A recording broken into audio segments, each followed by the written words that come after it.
로마서 8장 18절에서 25절의 말씀입니다. 신약 성경 249쪽에 있습니다. 한 절씩 교독하겠습니다. 영상으로 예배 참여하는 분들도 성경을 함께 읽으시면 좋겠습니다. 18절입니다. 생각하건대 현재의 고난은 장차 우리에게 나타날 영광과 비교할 수 없도다.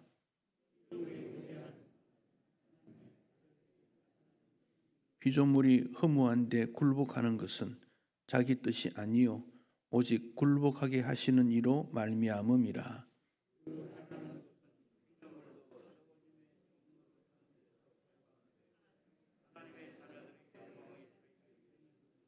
피조물이 다 이제까지 함께 단식하며 함께 고통을 겪고 있는 것을 우리가 아느니라.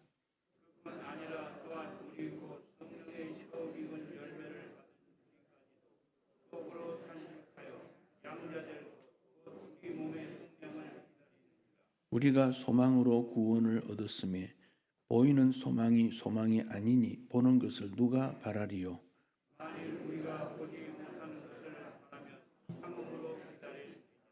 아멘. 우리가 어렸을 때 불렀던 동요 중에 섬집 아기라는 노래가 있습니다. 엄마가 섬 그늘에 굴 따러 가면 아기가 혼자 남아 집을 보다가 바다가 불러주는 자장 노래에 팔 베고 스르르 잠이 듭니다.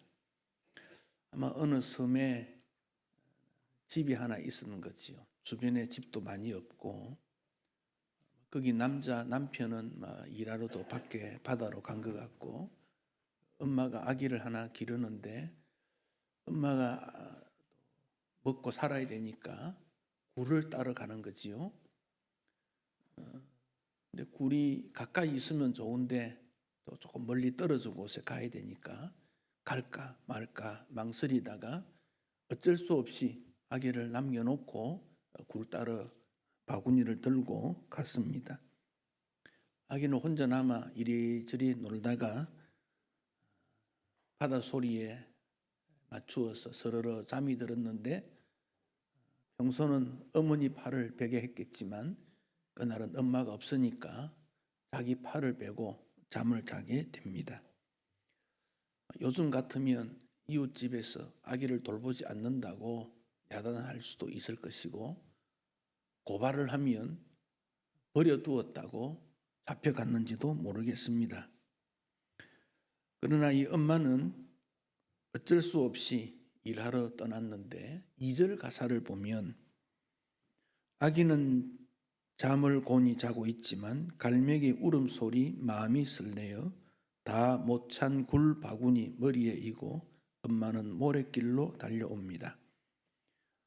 아기는 잠이 들었으니까 고요한데 엄마의 마음이 불안합니다. 아기가 어떻게 되지 않았을까? 혹 밖으로 나오다가 넘어지지는 않았을까?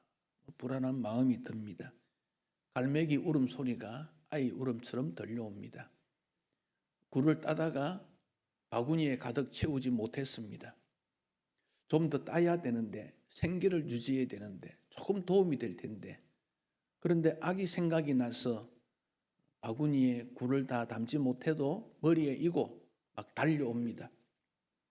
바닷가에 모래에 발을 밟으면 발이 쑥쑥 빠지지만은 또 넘어지지만은 또 바구니를 이고 아기를 향하여 달려가는 그 모습입니다. 성경은 이런 어린아이와 같은 그런 사에게 어머니처럼 메시아가 오게 될 거다. 그렇게 말씀을 했습니다. 목자, 양떼를 향한 목자의 마음으로 어린 양을 팔로 모아 품에 안으시는 목자의 모습으로 온순하게 메시아가 오게 될 거다. 아기를 위하여 엄마의 심령으로 오늘 타락하고 범죄하고 고생하고 고난을 당하는 하나님의 백성들을 향하여 주님이 오신다. 그의 백성들을 친히 위로하러 오신다. 이게 성경의 약속입니다. 그 약속의 계절이 12월입니다.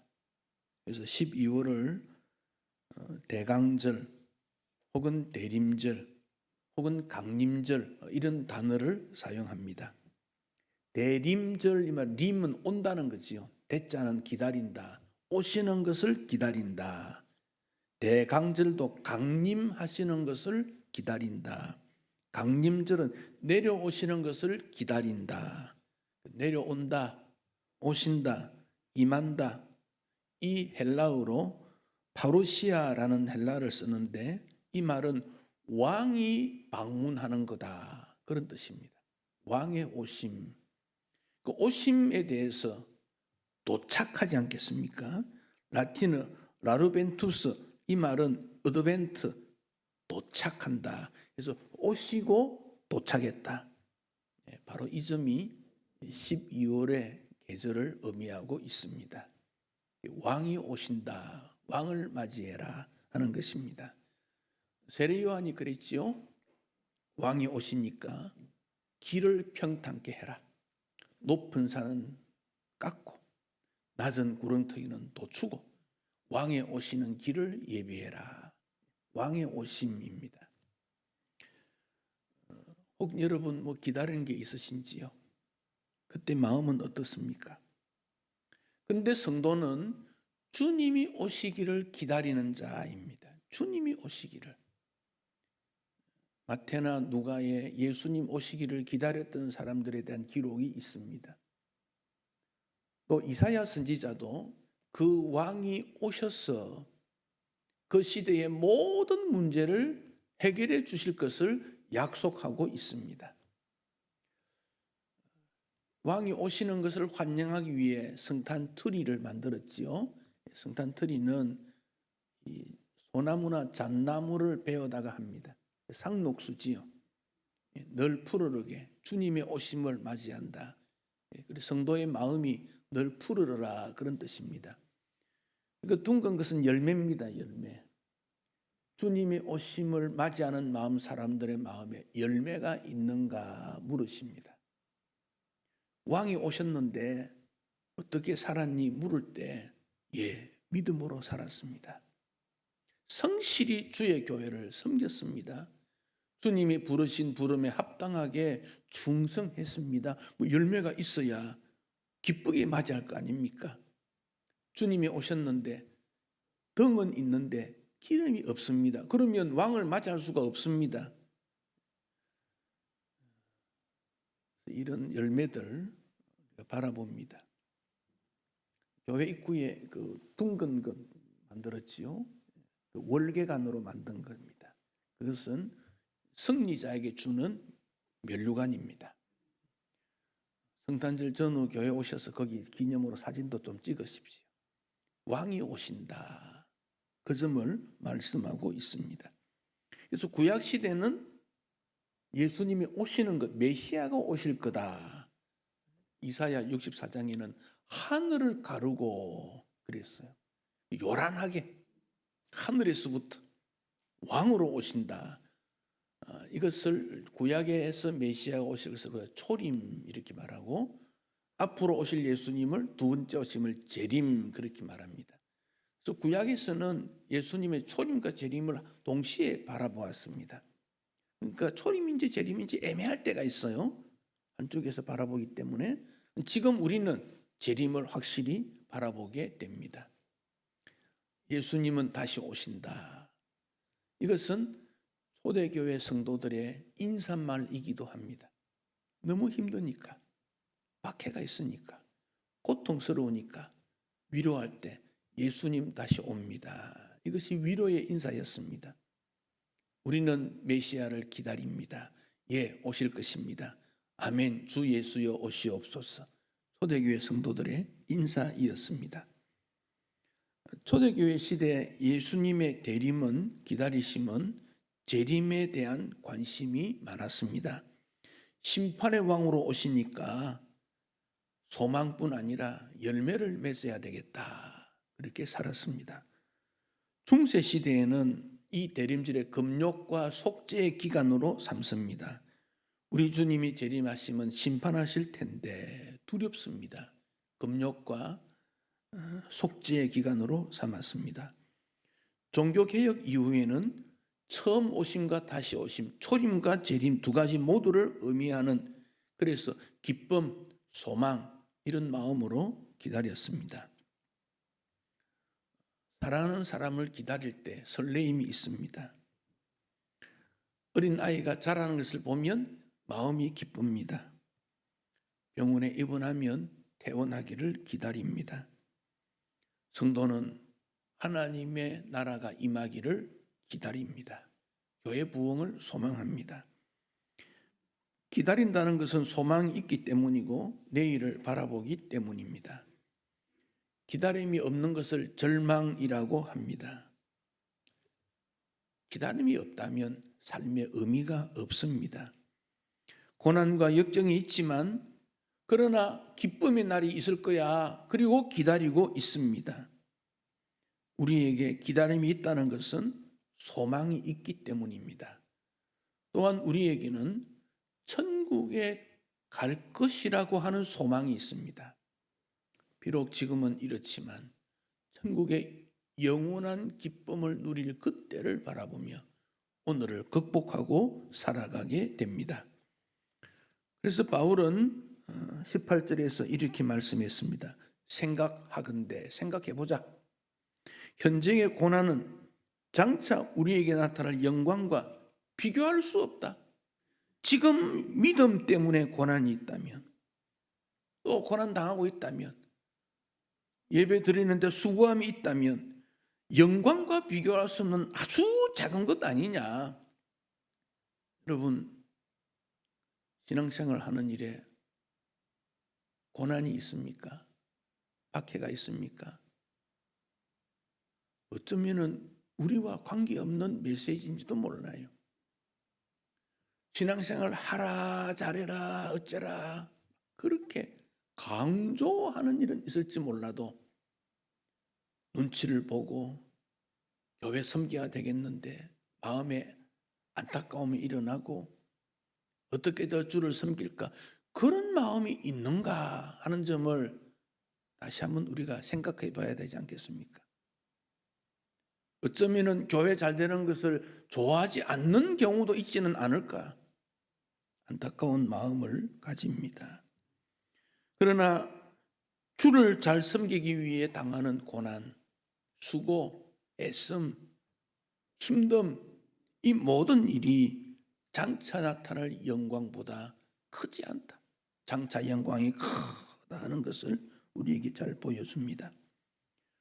이사야 선지자는 그 시대의 부흥기였지만은 앞으로 이방 나라로부터 공격을 당하고 포로로 잡혀갈 때 긴장감과 두려워하는 그의 백성들에게 두려워하지 마라, 놀라지 말라, 내가 너와 함께하니라 격려와 위로를 주고 있습니다. 누가복음 15장에 기다리는 아버지의 비유가 있지요. 복음 중에 가장 복음이라고 말을 합니다. 아들이 돌아왔다. 아들이 돌아왔을지라도 아버지가 기다리지 않았다면 그 아들은 어디로 가야 합니까?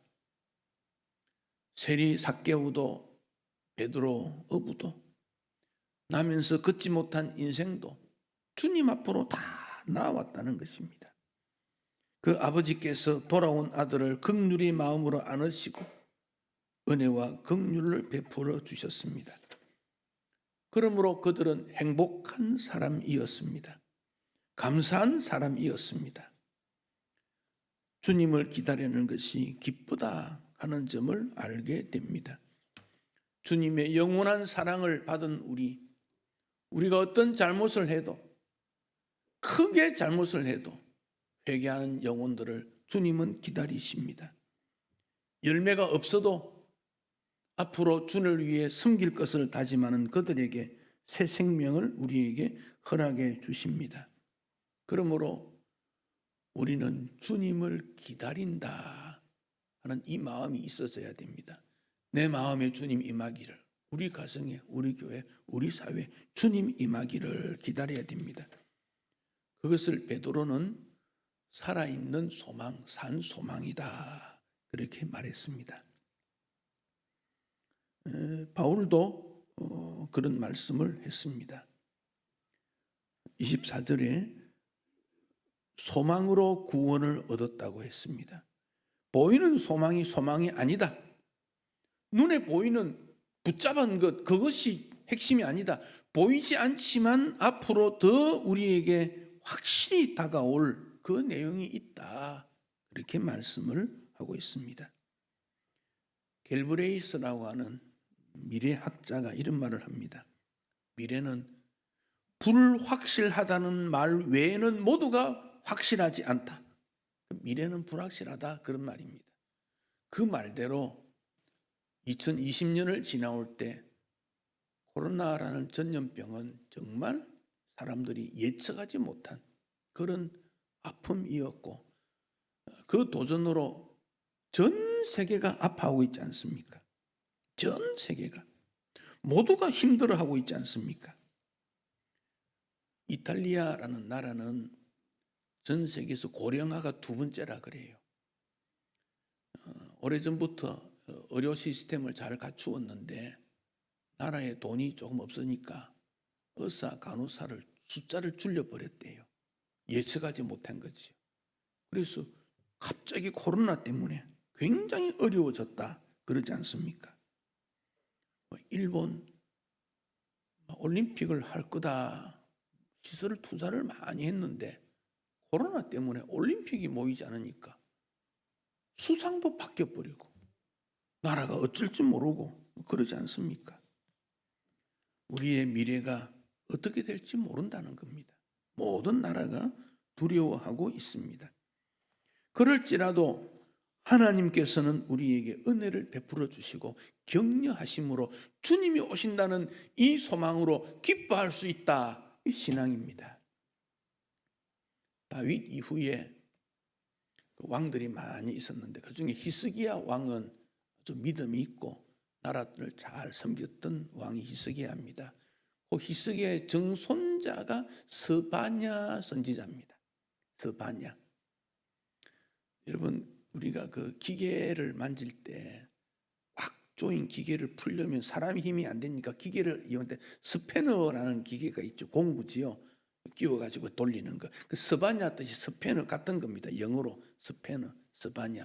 힘을 준다, 격려한다, 용기를 준다, 그런 말 아닙니까? 스바냐 3장에 보면 그랬습니다. 너희는 손을 늘어뜨리지 말라. 화를 당할까 두려워하지 말라.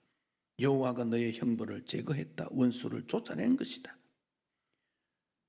너희 하나님 여호와가 너희 가운데 계시니 그는 구원을 베푸실 전능자이시다. 그가 너로 말미암아 기쁨을 이기지 못하나니 너를 잠잠히 사랑하시며 너로 말미암아 절구히 부르리라. 기뻐하라. 하나님께서 우리에게 힘과 용기를 주시겠다는 겁니다. 어려움이나 수고나 낙심이나 절망에 있는 분들에게 우리 하나님이 가까이 오셔서 전능자로 구원을 베풀어 주시고 은혜를 베풀어 주시겠다 약속하셨어요. 어렸을 때 읽은 책들 중에 암행의사라는 게 있어요. 암행의사.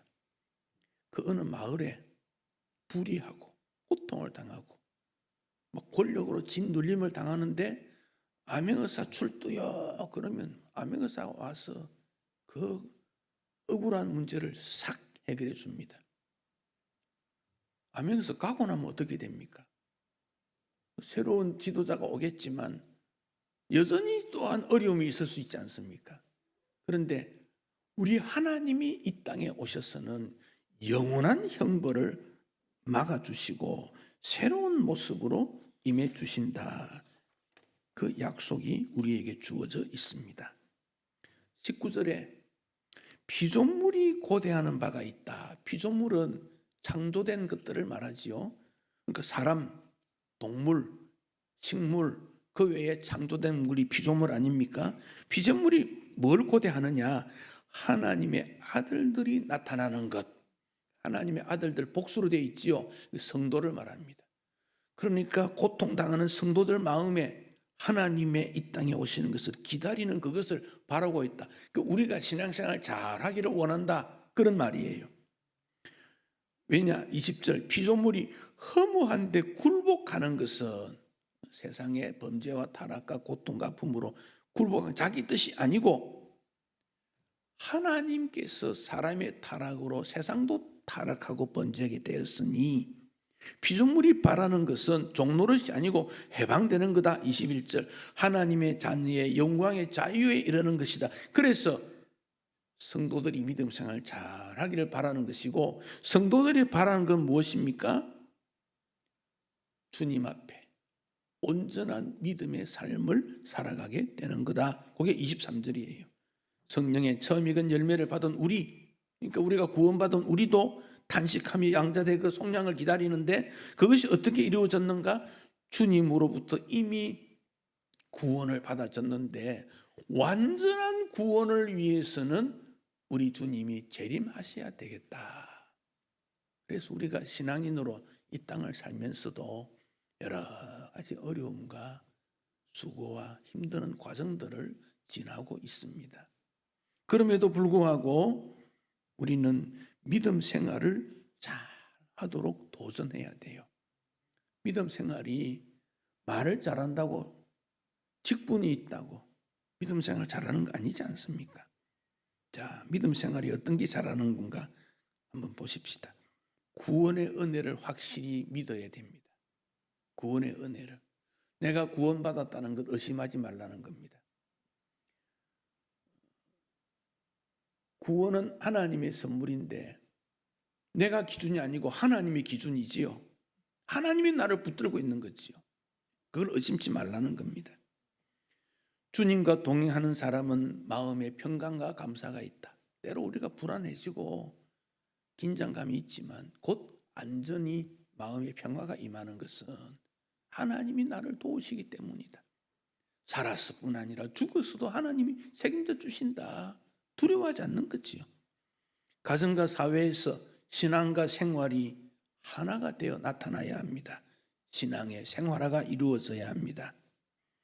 기도, 성경 말씀 연구, 예배를 통해 영적 성장을 계속 노력해야 돼요.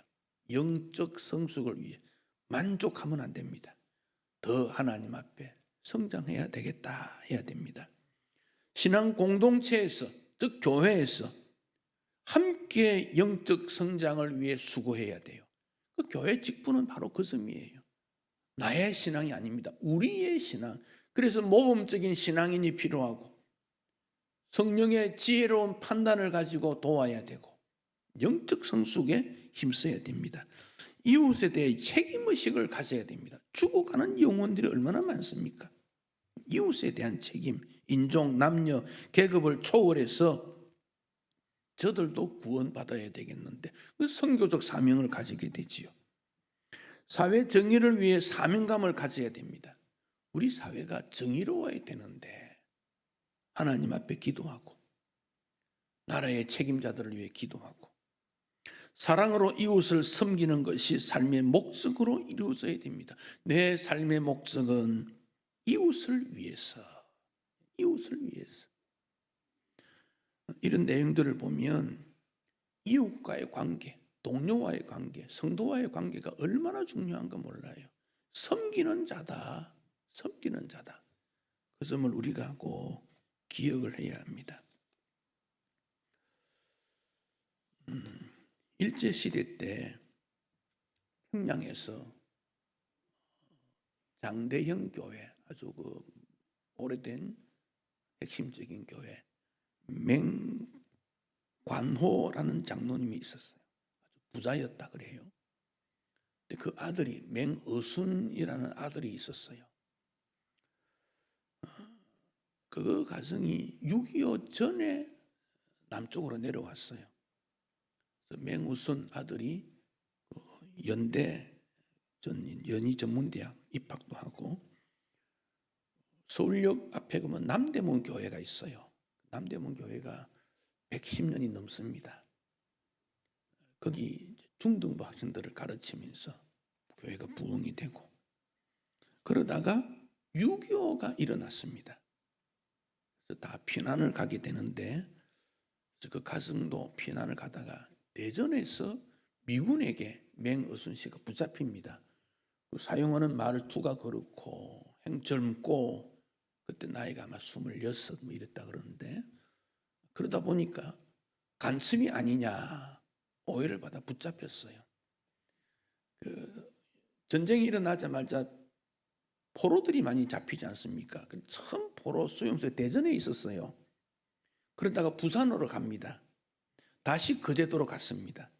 그 매우순 이 사람도 포로로 잡혀서 대전에 있다가 부산으로 가게 되었는데, 나중에는 이제 신분이 밝혀지니까 이 사람 문제가 없다, 자유를 시켜야 되겠다라고 했는데, 이 사람은 아니다, 내가 여기 붙잡힌 것은 하나님의 뜻이 있을 거다. 그래서 부산에서 텐트를 하나, 포로 수용소 안에 좀 큰 텐트를 하나 미군 부대에 부탁해서 텐트를 칩니다. 그리고 거기를 광야교회다 이름을 붙입니다. 근데 거기 주로 잡혀온 사람이 중공군들이었다 그래요. 중공군들이 잡혀와서 그 속에 있을 때 전쟁에서 상처를 많이 입지 않습니까? 그 치료를 잘 받지 못하니까 맹우순 이 젊은이가 중공군들을 치료해 주기 시작했다는 거예요. 낮에는 그래도 의사 간호사 있으니까 치료하지만 밤이 되면 다 집으로 돌아가니까 밤에 막사에 들어가서 상처를 치료해 주고 어루만져 주고 주물러 주고, 그러면서 그들에게 한글을 하나 둘 가르쳤다는 거예요. 우리 찬송가, 그 당시 찬송가 찬미가라 그랬습니다. 찬미가에는 찬송도 가르쳐 주고, 그렇게 해서 중공군들을 향해서 설교를 해주고 말씀을 가르치고 찬송을 가르치고, 그 일이 너무 과로해서 1952년 8월 11일에 죽었습니다. 근데 그 다음 날이 포로수에서 풀려나가는 결정이 된 날이라 그래요. 그래서 이제 너는 이제 자유다, 포로로 풀려난다 했는데, 그 앞날 희생적 돌봄으로 과로로 죽습니다. 그가 장례식 때 중공군 포로들이 추도사를 낭독합니다. 이 내용은 정연이라는 분의 내 잔이 넘쳐나야 되는 책에 기록이 되어 있습니다. 우리는 서로 말이 통하지 않은 이방인이었고, 포로와 옷을 입은 그가 미군을 도와서 우리 병동에 찾아왔을 때 우리는 경멸하고 무시했지만 그의 얼굴은 늘 온화했고, 우리를 돕는 그의 행동은 희생 정신이 항상 변함없이 가득했습니다. 우리는 그에게 관심이 없지만 우리는 모든 일에 화가 가득한 사람들이었는데, 그는 평화의 왕자였고 화평의 사도였고 인애의 왕이었고 사랑의 주인이었습니다. 오늘 밤 그 교회에서 우리의 위로자, 사랑과 존경의 표적이었던 맹 선생이 별세하여 추도 예배를 드리니 우리는 모여서 이 글을 올려드립니다.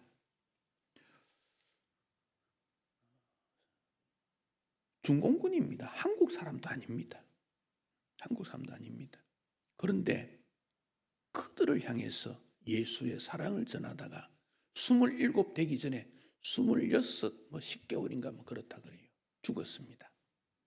너무도 짧은 인생이지만 그는 마음에 삶에 대한 소망이, 비록 전쟁 중이지만 주님을 향한 뜨거운 마음이 있었고 주님을 향한 사랑의 마음이 그에게는 있었습니다. 자기의 신분이 주변 사람들에게 알려져서 자유인이 되겠는데, 그러나 그는 자유보다도 중요한 것은 나를 향한 주님의 사명이다, 그렇게 판단했습니다.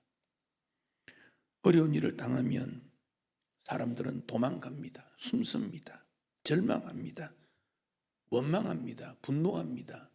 책임을 지릅니다. 다툽니다. 폭력적으로 인생이 변화됩니다. 그러나 성숙한 그리스도인은 이럴 때 하나님의 말씀은, 나를 향한 하나님의 뜻은, 그 말씀을 향한 나의 믿음은 어떨까 고민하게 됩니다. 다윗은 고난당하는 것이 내게 유익이다 하고 했습니다. 이로 인하여 내가 당한 고난으로 인해서 주의 윤리를 배우게 되었다. 주의 말씀을 귀담아 듣고 깨닫고 믿고 따르게 되었다. 그렇게 고백하고 있습니다. 성탄절은 어김없이 우리에게 찾아왔습니다. 성탄 예배를 과연 드릴 수 있을까? 의문도 우리는 가집니다. 성탄절과 관계없이, 성탄절 예배하고 관계없이 우리 주님이 이 땅에 오신 것은 분명합니다. 확실합니다. 거룩한 밤, 주의 오신 날입니다. 내년에 카렌다가 나올 때 정부에서 각 관공서에다가 카렌다를 보내는데 12월 25일을 기독 오시는 날인가 뭐 그렇게 지금 표기가 돼 있어요. 성탄이란 말을 쓰지 않으려고 그래요. 부처 오신 날, 기독 기념일 뭐 그런 거지 뭐 그게 성탄이냐. 세상이 어찌 될지 모르겠어요. 영국이란 나라는 성탄절을 원터블, 겨울에 축제하는 날, 스키 타고 놀러 다니는 날 그렇게 돼 있습니다.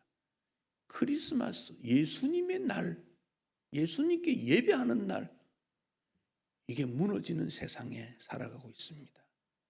육체적인 박해는 없을지 모르지만 이미 우리의 정신세계는 많이 허물어졌습니다. 이미 우리 가운데도 허물어진 가운데 형식적으로 예배에 와 있는지도 모릅니다. 이것이 고난이라면 우리는 고난받는 일이 감사하고 기쁨입니다. 왜? 주님이 이 땅에 오시는 것을 더 확인할 수 있는 기회가 되기 때문에 그렇습니다. 주님이 오심을 환영하고 기뻐하고 감사하고 찬양하고 영광을 올려드리고 세상에 주의 오심을 알리는 날이기 때문에 그렇습니다. 그러니 요셉과 마리아가 그 시대에 예수님을 아무도 몰랐을 때 그들을 통하여 예수님 오신 것을 그들은 감사하고 기뻐하고, 지금 온 세상이 요셉, 마리아 그러면 예수님의 이 땅에 오셨음을 제일 먼저 만나고 돌보았던 부모로 인정하지 않습니까? 그 일이 다시 재현돼야 될 필요성이 있는 계절입니다. 주의 오심을 기다리는 때입니다. 우리 마음에 임하기를, 우리 가정에 임하기를, 우리 교회에 임하기를, 이 땅에 임하기를 소망해야 합니다. 주님은 우리 문을 두드리십니다. 마음의 문을 열면 주님이 들어오십니다. 주님을 모시는 성탄의 계절 되시기를 축복합니다.